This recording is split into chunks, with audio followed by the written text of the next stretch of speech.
प्रिय मित्रों, आप सभी को सादर जय श्री राधे, जय श्री कृष्ण। पवित्र पुरुषोत्तम मास तो चल ही रहा है। पीछे हमने विभूति योग नामक श्रीमद् गीता का 10वां अध्याय हिंदी में श्रवण किया। विभूति योग नामक इस अध्याय में भगवान श्री कृष्ण अर्जुन को अपनी असीमी ऐश्वर्यपूर्ण शक्तियों और दिव्य विभूतियों का ज्ञान देते हैं। इस अध्याय का मूल संदेश यह है कि इस चराचर जगत में जो कुछ भी ऐश्वर्यवान, तेजस्वी, बलवान या सुंदर है, वह सब भगवान की ही शक्ति और तेज का एक अंश मात्र है। इस अध्याय के माध्यम से भगवान कृष्ण अर्जुन को सांसारिक मोह माया से ऊपर उठकर सर्वव्यापी ईश्वर के वास्तविक स्वरूप को पहचानने और उसी में मन लगाने का उपदेश देते हैं। तो आज हम श्रीमद् भगवत गीता का विश्वरूप दर्शन योग नामक 11वां अध्याय हिंदी में श्रवण करेंगे। जय श्री राधे, जय श्री कृष्ण। ओम श्री गणेशाय नमः, श्री सरस्वतये नमः, श्रीमते रामानुजाय नमः।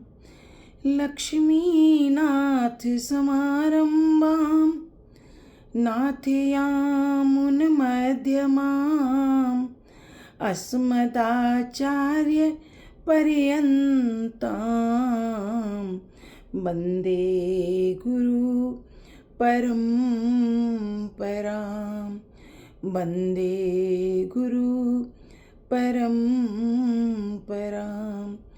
राधा मेरी मात है, पिता मेरे घनश्याम, इन दोनों के चरणों में मेरा कोटि कोटि प्रणाम, मेरा कोटि कोटि प्रणाम।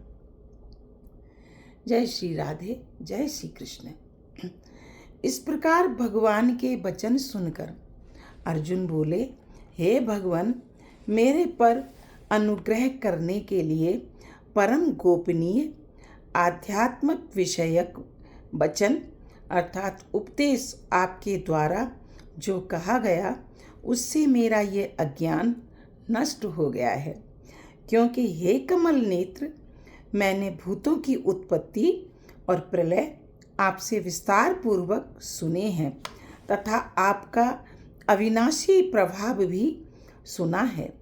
हे परमेश्वर, आप अपने को जैसा कहते हो ये ठीक ऐसा ही है, परंतु हे पुरुषोत्तम, आपके ज्ञान, ऐश्वर्य, शक्ति, बल, वीर्य और तेजयुक्त रूप को प्रत्यक्ष देखना चाहता हूँ।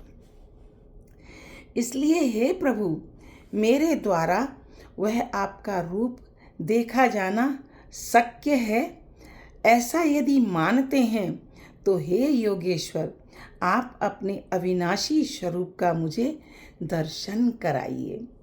इस प्रकार अर्जुन के प्रार्थना करने पर श्री कृष्ण भगवान बोले कि हे पार्थ, मेरे सैकड़ों तथा हजारों नाना प्रकार के और नाना वर्ण तथा आकृति वाले अलौकिक रूपों को देख।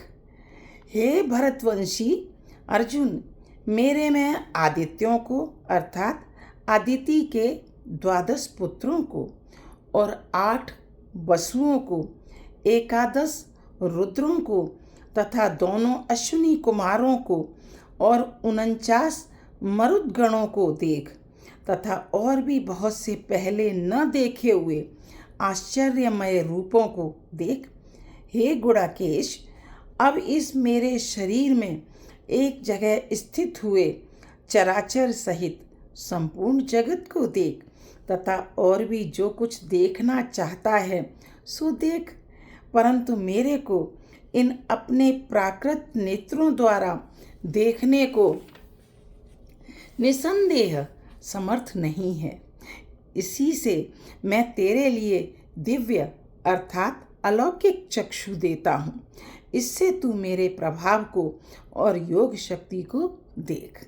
संजय बोले, हे राजन, महायोगेश्वर और सब पापों के नाश करने वाले भगवान ने इस प्रकार कहकर उसके उपरांत अर्जुन के लिए परम ऐश्वर्य युक्त दिव्य स्वरूप दिखाया।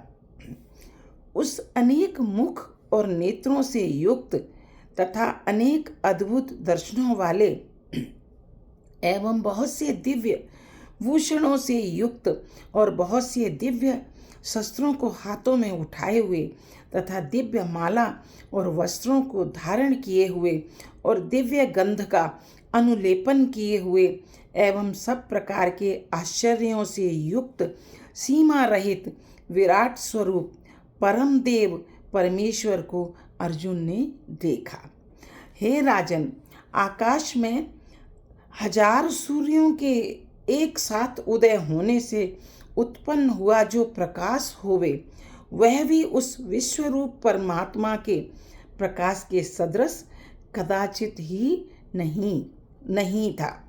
ऐसे आश्चर्यमय रूप को देखते हुए पांडुपुत्र अर्जुन ने उस काल में अनेक प्रकार से विभक्त हुए अर्थात पृथक पृथक हुए संपूर्ण जगत को उस देवों के देव श्री कृष्ण भगवान के शरीर में एक जगह स्थित देखा। उसके अनंतर वह आश्चर्य से युक्त हुआ हर्षित रोमों वाला अर्जुन विश्वरूप परमात्मा को श्रद्धा भक्ति सहित सिर से प्रणाम करके हाथ जोड़े हुए बोला, हे देव, आपके शरीर में संपूर्ण देवों को तथा अनेक भूतों के समुदायों को और कमल के आसन पर बैठे हुए ब्रह्मा को तथा महादेव को और संपूर्ण ऋषियों को तथा दिव्य सर्पों को देखता हूँ। हे संपूर्ण विश्व के स्वामिन, आपको अनेक हाथ, पेट, मुख और नेत्रों से युक्त तथा सब ओर से अत्यंत रूपों वाला देखता हूँ। हे विश्वरूप, आपके न अंत को देखता हूँ और न मध्य को और न आदि को ही देखता हूँ।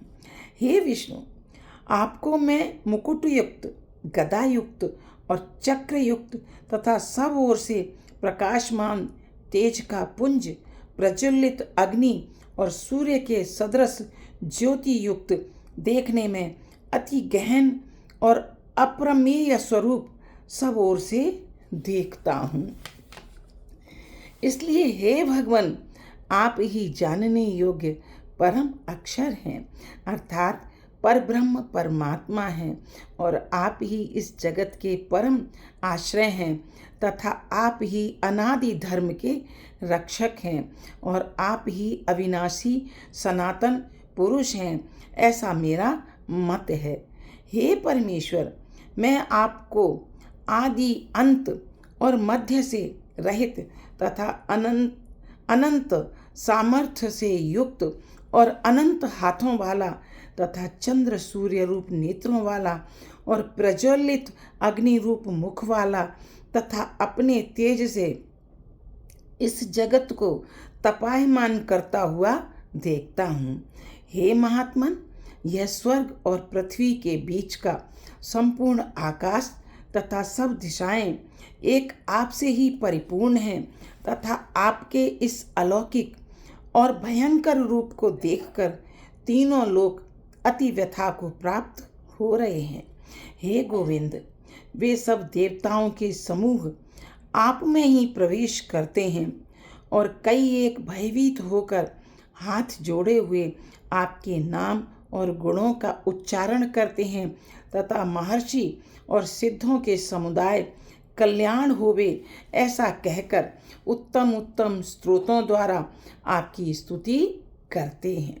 हे परमेश्वर, जो एकादश रुद्र और द्वादश आदित्य तथा 8 वसु और साध्यगण, विश्वदेव तथा अश्विनी कुमार, मरुदगण और पितरों का समुदाय तथा गंधर्व, यक्ष, राक्षस और सिद्धगणों के समुदाय हैं, वे सब ही विस्मित हुए आपको देखते हैं।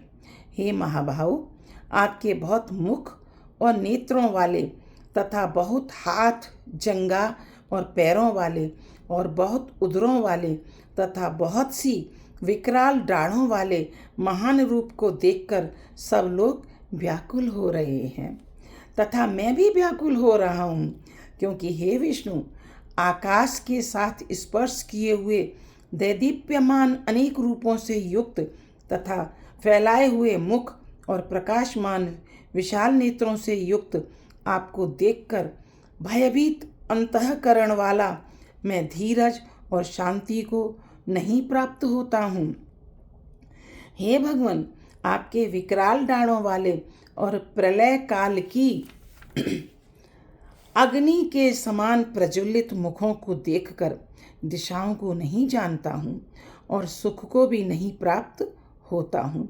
इसलिए हे देवेश, हे जगन निवास, आप प्रसन्न हो। मैं देखता हूँ कि वे सब ही धृतराष्ट्र के पुत्र राजाओं के समुदाय सहित आप में प्रवेश करते हैं और भीष्म पितामह, द्रोणाचार्य तथा वह कर्ण और हमारे पक्ष के भी प्रधान योद्धाओं के सहित सब के सब वेग युक्त हुए आपके विकराल डाढ़ों वाले भयानक मुखों में प्रवेश करते हैं और कई एक चूर्ण हुए शिरों सहित आपके दांतों के बीच में लगे हुए दिखते हैं। हे विश्वमूर्ते, जैसे नदियों के बहुत से जल के प्रवाह समुद्र के ही सम्मुख दौड़ते हैं अर्थात समुद्र में प्रवेश करते हैं, वैसे ही वे सूरवीर मनुष्यों के समुदाय भी आपके प्रज्वलित हुए मुखों में प्रवेश करते हैं। अथवा जैसे पतंग मोह के वश होकर नष्ट होने के लिए प्रज्वलित अग्नि में अति वेग से युक्त हुए प्रवेश करते हैं, वैसे ही यह सब लोग भी अपने नाश के लिए आपके मुखों में अति वेग से युक्त हुए प्रवेश करते हैं और आप उन संपूर्ण लोकों को प्रज्वलित मुखों द्वारा ग्रसन करते हुए सब ओर से चाट रहे हैं। हे विष्णु, आपका उग्र प्रकाश संपूर्ण जगत को तेज के द्वारा परिपूर्ण करके तपायमान करता है। हे भगवान, कृपा करके मेरे प्रति कहिए कि आप उग्र रूप वाले कौन हैं। हे देवों में श्रेष्ठ, आपको नमस्कार होवे। आप प्रसन्न होइए। आदि स्वरूप आपको मैं तत्व से जानना चाहता हूँ, क्योंकि आपकी प्रवृत्ति को मैं नहीं जानता। इस प्रकार अर्जुन के पूछने पर श्री कृष्ण भगवान बोले, हे अर्जुन, मैं लोकों का नाश करने वाला बढ़ा हुआ महाकाल हूँ। इस समय इन लोकों को नष्ट करने के लिए प्रवृत्त हुआ हूँ। इसलिए जो प्रतिपक्षियों की सेना में स्थित हुए योद्धा लोग हैं, वे सब तेरे बिना भी नहीं रहेंगे, अर्थात तेरे युद्ध न करने से भी इन सब का नाश हो जाएगा। इससे तू खड़ा हो और यश को प्राप्त कर तथा शत्रुओं को जीत कर धन धान्य से संपन्न राज को भोग। और यह सब सूरवीर पहले से ही मेरे द्वारा मारे हुए हैं। हे सभ्य साचिन, तू तो केवल निमित्त मात्र ही हो जा तथा इन द्रोणाचार्य और भीष्म पितामह तथा जयद्रथ और कर्ण तथा और भी बहुत से मेरे द्वारा मारे हुए सूरवीर योद्धाओं को तू मार और भय मत कर। निसंदेह तू युद्ध में वैरियों को जीतेगा, इसलिए युद्ध कर। इसके उपरांत संजय बोले कि हे राजन, केशव भगवान के इस वचन को सुनकर मुकुटधारी अर्जुन हाथ जोड़े हुए कांपता हुआ नमस्कार करके फिर भी भयभीत हुआ प्रणाम करके भगवान श्री कृष्ण के प्रति गदगद वाणी से बोला कि हे अंतर्यामिन, यह योग्य ही है कि जो आपके नाम और प्रभाव के कीर्तन से जगत अति हर्षित होता है और अनुराग को भी प्राप्त होता है, तथा भयभीत हुए राक्षस लोग दिशाओं में भागते हैं और सब सिद्धगणों के समुदाय नमस्कार करते हैं। हे महात्मन, ब्रह्मा के भी आदिकर्ता और सबसे बड़े आपके लिए वे कैसे नमस्कार नहीं करें, क्योंकि हे अनंत, हे देवेश, हे जगन्निवास, जो सत असत और उनसे परे अक्षर अर्थात सच्चिदानंद घन ब्रह्म है, वह आप ही हैं। हे प्रभु, आप आदि देव और सनातन पुरुष हैं। आप इस जगत के परम आश्रय और जानने वाले तथा जानने योग्य और परम धाम है। हे अनंत रूप, आपसे यह सब जगत व्याप्त अर्थात परिपूर्ण है। हे हरे, आप वायु, यमराज, अग्नि, वरुण, चंद्रमा तथा प्रजा के स्वामी ब्रह्मा और ब्रह्मा के भी पिता हैं। आपके लिए हजारों बार नमस्कार नमस्कार होवे। आपके लिए फिर भी बारंबार नमस्कार नमस्कार होवे।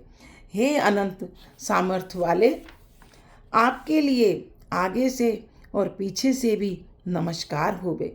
हे सर्वात्मन, आपके लिए सब ओर से ही नमस्कार होवे, क्योंकि अनंत पराक्रमशाली आप सब संसार को व्याप्त किए हुए हैं। इससे आप ही सर्वरूप हैं।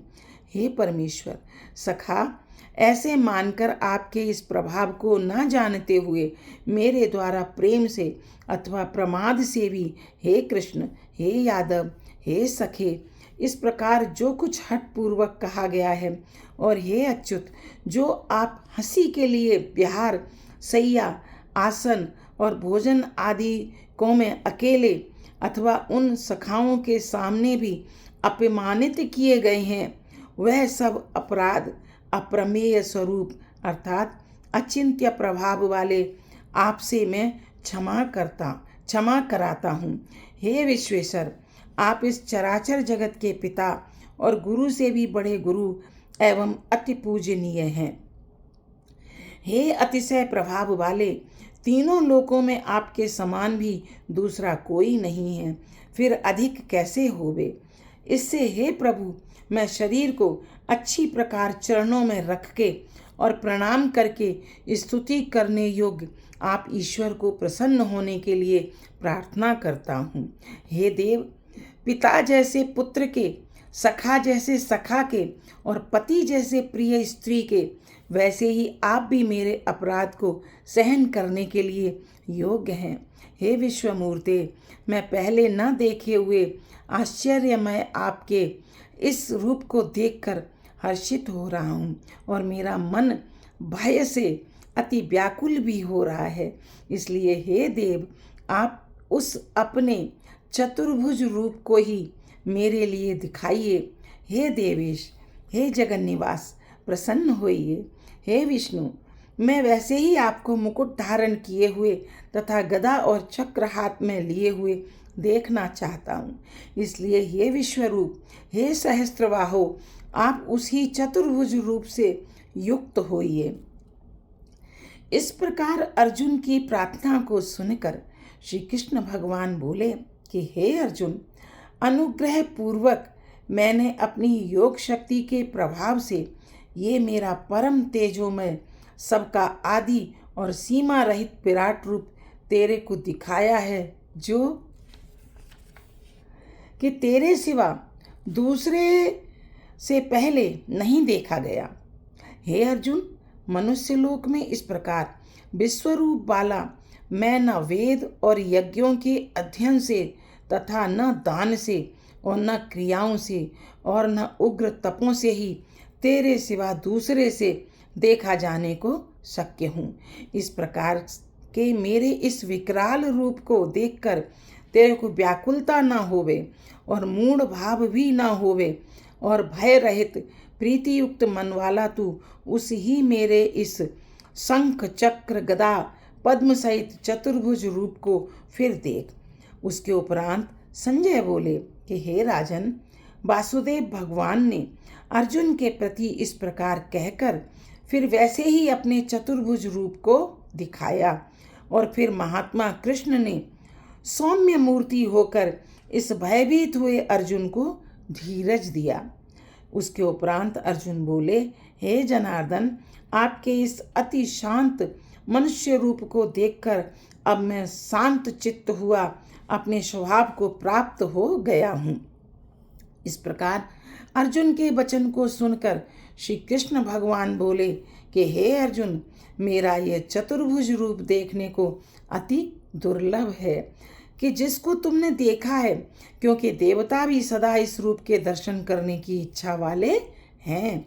हे अर्जुन, न वेदों से, न तप से, न दान से और न यज्ञ से इस प्रकार चतुर्भुज रूप वाला मैं देखा जाने को शक्य हूँ कि जैसे मेरे को तुमने देखा है। परंतु हे श्रेष्ठ तप वाले अर्जुन, अनन्य भक्ति करके तो इस प्रकार चतुर्भुज रूप वाला मैं प्रत्यक्ष देखने के लिए और तत्व से जानने के लिए तथा प्रवेश करने के लिए अर्थात एक ही भाव से प्राप्त होने के लिए भी शक्य हूँ। हे अर्जुन, जो पुरुष केवल मेरे ही लिए सब कुछ मेरा समझता हुआ यज्ञ, दान और तप आदि संपूर्ण कर्तव्य कर्मों को करने वाला है, वह मेरे परायण है, अर्थात मेरे को परम आश्रय और परम गति मानकर मेरी प्राप्ति के लिए तत्पर है तथा मेरा भक्त है, अर्थात मेरे नाम, गुण, प्रभाव और रहस्य के श्रवण, कीर्तन, मनन, ध्यान और पठन पाठन का प्रेम सहित निष्काम भाव से निरंतर अभ्यास करने वाला है और आसक्ति रहित है, अर्थात स्त्री, पुत्र और धनादि संपूर्ण सांसारिक पदार्थों में स्नेह रहित है और संपूर्ण भूत प्राणियों में बैर भाव से रहित है। ऐसा हुए अनन्य भक्ति वाला पुरुष मेरे को ही प्राप्त होता है। जय श्री राधे, जय श्री कृष्ण।